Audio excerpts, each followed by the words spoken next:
Hey everyone, Myron again from Mach 3 Reviews. How's everyone doing today? I wanted to bring you another video on some of the items I've added to my production setup. One of them is a top handle grip, which I'm not really going to do a video on. It's a grip.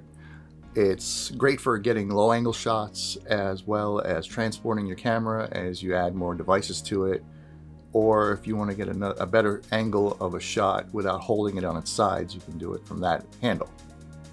The other reason I brought this video on today, now both of these items were recommended to me by a good friend of mine over at Swindling Films Productions. His name is Tyler.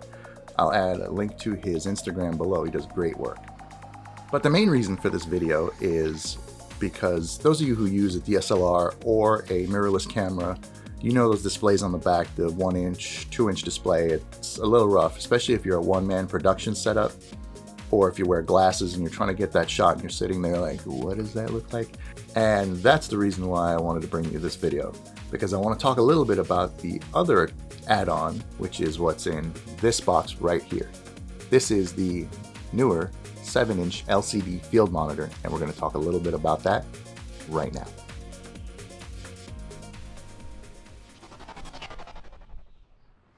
Now, the package did come with a bunch of plastic and tape over it, but you don't need to see me cutting through that, so we'll just skip that.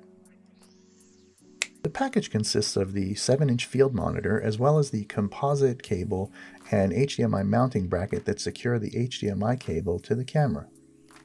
Included as well is a set of barn doors, as well as a sunshade, which allow you to see the display during daytime shots and intense lighting situations. There's also a hot shoe mount with a ball head and micro HDMI to regular HDMI cable included. And let's not forget the standard manual and warranty as well. Now, I do have to add, it was hard for me to show you the item on the camera since I'm filming with my camera.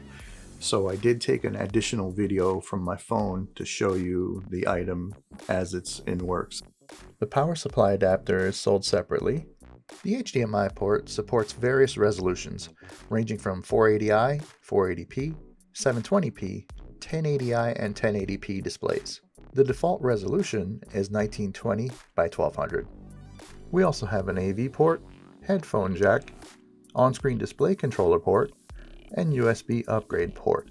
Now, the NPF 550 battery that's on the back of this unit is locked in place, so you can't just easily remove it or take it out like this. You actually have to press this little button on the side, so be aware of that when you're trying to remove the battery. And we do want to remove the battery because it will still pull juice from it even if the display is off. So press that button and then the battery will release. Remember, it will only release if you hold that button in. Now, we do lose touchscreen functionality with this monitor connected, but there are some options built into the display. Aside from switching between AV and HDMI inputs, there are various settings built in that allow you some functionality, as well as 4 programmable buttons for shortcuts. The first 2 buttons are a volume up and volume down button, as there is an analog speaker built into the display, so if you're reviewing your footage, you don't have to worry about not being able to hear it. When we go into the menu option, the first thing we're greeted with is image settings. This allows us to change the brightness, contrast, saturation, as well as sharpness of images. The second menu is the setup menu of the display. Here we can set the language, aspect ratio, transparency of the menu, as well as the vertical and horizontal positioning. The next menu is the function settings menu. This allows us to turn on and off various features, including the center marker, freeze frame, focus assist, safe frame edges, as well as flipping the image horizontally or vertically. The final menu is the custom button settings menu. This allows us to program the function buttons to our specific needs if we don't want the defaults that are there. F1's default function is turning the center marker on and off. This is great for centering your image or your subject in the video before you start to record. You'll notice it places a red mark on the display. You can toggle this on to set it up and then turn it off and continue with your shoot. Function 2 is defaulted to the safe area option. When this is toggled, it goes through various sizes. You'll notice that there's a red edge surrounding your display. This is for title and graphic safe areas before they bleed over or become distorted on the outer edge.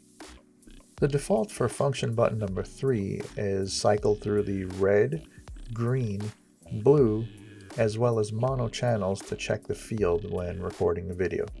It also, once pressed again, goes back to the default. Button 4 defaults to the focus assist option, turning that on and off. There's also the standard power button. But remember, when you turn the display off, it's still drawing power, so you want to get that battery out of the back to save it. Otherwise, that little light is going to keep drawing power. All in all, I am enjoying this item as an addition. I may upgrade later on down the line as things progress, but for now this is definitely, for a starter kit, definitely worth it, and I recommend people checking out an external monitor for their cameras, because that extra real estate, being able to see it, you know, yourself, as well as if you're behind the camera and you want to get a larger shot of something you may be shooting, more people can look at it at the same time because it's a bigger screen. If you'd like to check out this item as well as the newer model, both links are in the description. And with that, I want to thank everybody again for coming. Please like, subscribe, hit that notification bell so you can be aware when the next videos come out, including that giveaway I mentioned. And I'll talk to you soon. Later.